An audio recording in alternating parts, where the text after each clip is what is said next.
More than 1,000 North Koreans try to escape the country every year. They risk being killed, imprisoned, or trafficked as they escape through China, Mongolia, and different regions of Southeast Asia. This is Yeon Mi Park. She escaped North Korea when she was just 13 years old, and she described her ordeal to us.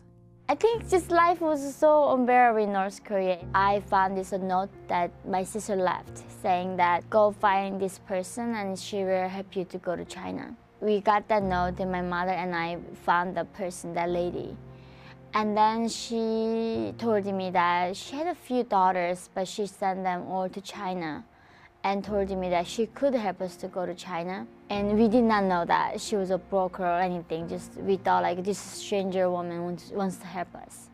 And that's how we just followed her lead and we escaped that night, the very same day. Initially, I escaped to China and I was being sold and trafficked and slave for 2 years there. Park wasn't alone.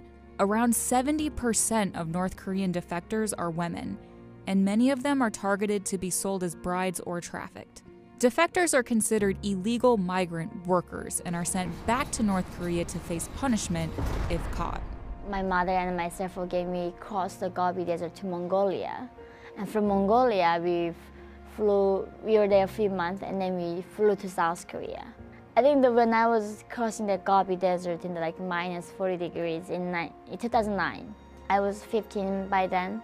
I think I wasn't like scared of dying in that desert, just like thought like even this universe abandoned me. Like I was punished that I was born in North Korea. My crime was as simple as that I was born in that wrong side of the river. She and her mother finally arrived in South Korea 2 years later in 2009. Once a North Korean defector makes it to South Korea, they're granted citizenship under the South Korean nationality law, which states that any person born on the Korean peninsula is eligible to be a South Korean citizen. But first, they have to go through a lengthy screening and re-education process.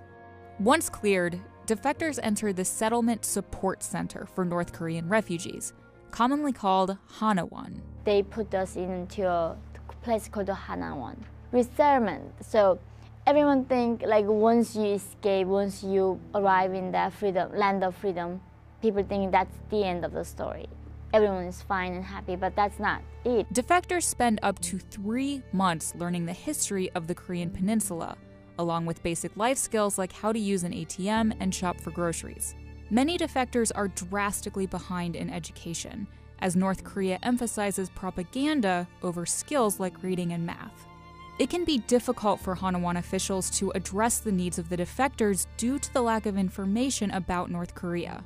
Defectors can be unprepared for things Hanawon doesn't teach, such as understanding South Korea's ultra-competitive social structure. Do you know how South Korean kids like working entire night? They have all these specific tutors, all this unbelievable culture of education, that they spend all their life to go to these universities and study English or that you cannot ever catch up with them. Additionally, social disparity and political tensions can lead to defectors facing discrimination from South Koreans. I'm not welcomed.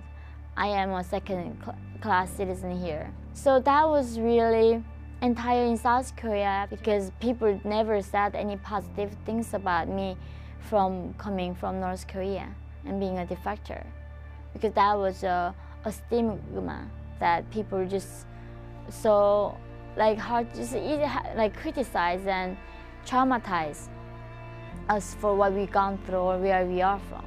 I think that's how hard it was as a defector, and really sadly there has been some people actually even went back to North Korea from South Korea. At some point, it was so overwhelming that I was thinking, just give me like enough frozen potatoes. I'm gonna just go back to North Korea. Defectors can face a life of medical issues caused by malnutrition earlier in their lives. They're also at higher risk of anxiety, depression, and PTSD. The suicide rate among North Korean defectors in South Korea is 3 times higher than South Koreans. And I think South Korea is one of the most high suicide rate countries. Another challenge? Understanding freedom and the victory it brings. To me, like freedom was like wearing jeans or watching movies, or like listening to hip-hop songs.